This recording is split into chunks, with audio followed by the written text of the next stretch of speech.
top three, we're pretty much the same. We're stride for stride on the top three. I'm really hoping that at 4 we have some sort of differences. That would be great. I think we will. Conversation. Who's your 4? Let's hear it. I love Jalen Reagor. I honestly, you could convince me to flop Jalen Reagor and Henley Ruggs. I know he doesn't have the production, and the drops are an issue. I think I was looking at PFF before this. He had 7 drops this year, so about 1 every other game. And you're talking about before we went on about his inability to run block as a former receiver a little bit.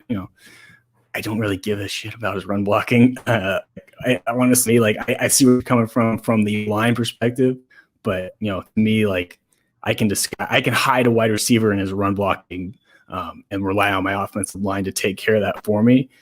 But dude, I just love him. Like I'm talking about being able to make those double moves. I think he's shifty as hell. I think he's another guy that can make a ton of stuff happen after the catch. He's fast as hell. I mean, I was watching him. He's even returning punts back there and taking them back to the house.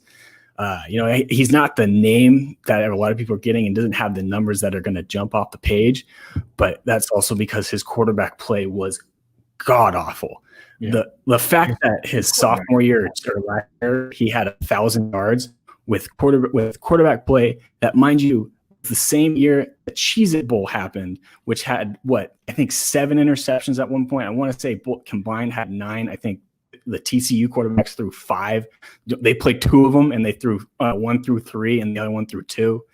And it was just awful. And I love his ability to adjust the ball. I think I even saw him go up and get it at times, which is impressive for a guy that's 5'11". I mean, he's my guy that when I watched him, I'm like, I fell in love. He's not, obviously, I'm not going to put him in the category with Judy and CeeDee Lamb, right. But at 12, at 19, I'd be pretty happy with Jalen Reagor. So I got 2 questions for you. I got 2. One of them is Reagor is the guy that I would be worried of because of the Big 12 background, that corners are going to just lock up and be like, figure it out. And I think that he would struggle with that. I think he would. And that's based on the film that I've watched, and I haven't all hand up. I haven't watched a ton of it. But I think that he's the dude who would struggle with that. He would struggle with friction at the top of his routes. He would struggle with contested catches. I think that I've seen him go up and make some good plays. Now, with that being said, his ability once he catches the rock is close to on par with those guys. The dude's electric. I completely agree with you. Do you like him at 12? Would you I don't want to say reach, but would you go get him at 12? Yeah, I'd probably take him at 12. I probably would, especially if those top 2 guys are well off the board. If you're making the call between Ruggs and Reagor at 12, I wouldn't mind it. I'd like the guy a lot. I don't have him that high on my board, so I see the reach aspect of it, but I'd be pretty stoked with Jalen Reagor. I mean, I feel like he's one of the guys that could be one of those people that just had a bad situation in college and didn't really get which he clearly did. Yeah, clearly, but I think he'd be a better pro. Yeah, I think he's going to be a guy that's really going to shock people. I mean, I remember in the off season was kind of when I got keened in to him.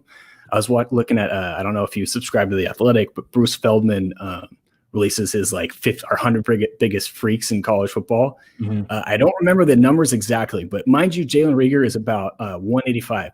He power cleans about 405, squats about 500, 600 pounds, and benched 20 times at 225. The guy is a physical freak. That's pretty aggressive.